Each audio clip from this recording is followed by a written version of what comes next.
Hello friends, welcome back to study time. Friends, आज हम पढ़ने वाले हैं द्रव्यमान संरक्षण का नियम। 11th क्लास की केमिस्ट्री में ये टॉपिक है जो बहुत इम्पॉर्टेंट है और एग्ज़ाम में भी कई बार आ चुका है और आगे भी आ सकता है। तो इस टॉपिक को आप अच्छे से प्रिपेयर करके जाएं एग्ज़ाम के लिए, इम्पॉर्टेंट है ये। तो फ्रेंड्स, इसे अच्छे से समझने के लिए विद एग्जाम्पल इस टॉपिक को समझने के लिए अच्छे से आपको पूरी वीडियो देखनी होगी। तो पूरी वीडियो देखिएगा। चलिए स्टार्ट करते हैं। द्रव्यमान संरक्षण का नियम। इस नियम को फ्रांस के वैज्ञानिक एंटोइन लेवोजियर ने सन 1774 में प्रतिपादित किया था। यानी कि फ्रांस के एक वैज्ञानिक हैं जिनका नाम है एंटोइन लेवोजियर। उन्होंने सन 1774 में इस नियम को प्रतिपादित किया था। इस नियम के अनुसार द्रव्य को ना तो नष्ट किया जा सकता है और ना ही उत्पन्न किया जा सकता है। यानी कि इस नियम के अनुसार उन्होंने कहा था कि ना तो द्रव्य को हम नष्ट कर सकते हैं और ना ही उत्पन्न कर सकते हैं। अब बात आती है द्रव्य होता क्या है। तो फ्रेंड्स, द्रव्य में बता दूं आपको, द्रव्य उसे बोलते हैं जिस कोई भी वो वस्तु जिसका कुछ भार हो और वो कुछ ना कुछ जगह घेरती हो। जैसे कि हमारे चारों ओर द्रव्य हैं, pen, copy, book, table, chair, ये सब द्रव्य हैं क्योंकि इनका कुछ ना कुछ भार है और ये कुछ ना कुछ जगह घेरती हैं। तो ना तो हम उसे नष्ट कर सकते हैं और ना ही हम उसे उत्पन्न कर सकते हैं। दूसरे शब्दों में, किसी रासायनिक अभिक्रिया में भाग लेने वाले पदार्थों का कुल द्रव्यमान अभिक्रिया के फलस्वरूप बनने वाले पदार्थ कुल द्रव्यमान के बराबर होता है।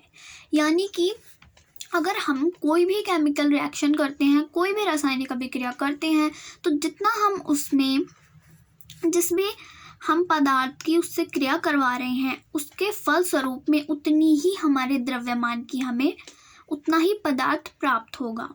जितने पदार्थ का हम रासायनिक क्रिया में हम उसकी क्रिया करवा रहे हैं उसके फलस्वरूप उसको जब हमें उत्पाद मिलेगा उस रासायनिक अभिक्रिया के होने के बाद, तो उसमें उतना ही पदार्थ होगा जितने की हमने रासायनिक अभिक्रिया कराई थी। ना उसके द्रव्यमान में कमी आएगी और ना ही वो बढ़ेगा। तो फ्रेंड्स, आई होप आपको यहाँ तक समझ आ गया होगा कि ये क्या होता है। अगर नहीं आया तो कोई बात नहीं, हम इसको एग्जाम्पल के थ्रू समझेंगे। जब 24 ग्राम मैग्नीशियम को वायु में जलाया जाता है तो यह 16 ग्राम ऑक्सीजन से अभिक्रिया करके 40 ग्राम मैग्नीशियम और बनता है। तो फ्रेंड्स, हम एक केमिकल रिएक्शन कराते हैं ये समझने के लिए कि द्रव्यमान संरक्षण का नियम किस तरीके से कार्य करता है। तो हमने मैग्नीशियम लिया है, 24 ग्राम मैग्नीशियम है, उसके हमने रिएक्शन कराई है ऑक्सीजन से, 16 ग्राम ऑक्सीजन है।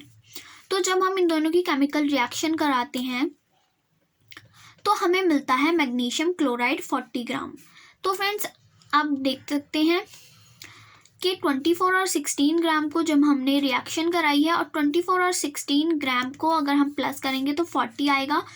तो यहाँ पर जब हमें उत्पाद मिला है, हमें फल मिला है, क्रियाफल, तो इसमें ना ही वृद्धि हुई है पदार्थ में और ना ही कमी हुई है पदार्थ में। यानी कि जितने पदार्थ की हमने यहाँ से रिएक्शन कराई थी उतना ही पदार्थ हमें मिला है, ना उसमें कमी हुई है और ना ही वृद्धि हुई है। तो यही द्रव्यमान संरक्षण का नियम है कि ना तो द्रव्यमान में कमी होगी और ना ही वृद्धि होगी। तो ये बहुत इजी, सिंपल है और बहुत इम्पॉर्टेंट भी है, बहुत ही ईजी है।